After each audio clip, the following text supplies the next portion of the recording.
Ang sabi ng Diyos, kung hindi ka masasaktan, paano mo malalaman na manggagamot ako? Kung hindi ka malungkot, paano mo malalaman na kaibigan mo ako?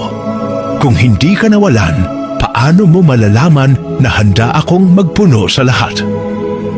Sa tingin mo, kung ang iyong buhay ay ginawa kong perpekto, kilalanin mo pa ba ako? Anak, minsan kailangang mabasag ang puso mo para makita mong ako lang ang tunay na buo. Minsan, kailangan kang mawalan para maunawaan mong ako ang lahat sa iyo.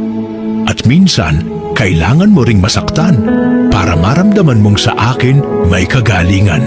Hindi dahil gusto kong magdusa ka, kundi dahil gusto kong lumalim ang tiwala mo sa akin. Ang hindi mo nauunawaan ngayon, balang araw magiging patotoo ng katapatan ko sa buhay mo. Ang mga pagtitiis sa kasalukuyan ay hindi maihahambing sa kaluwalhatiang ihahayag sa atin.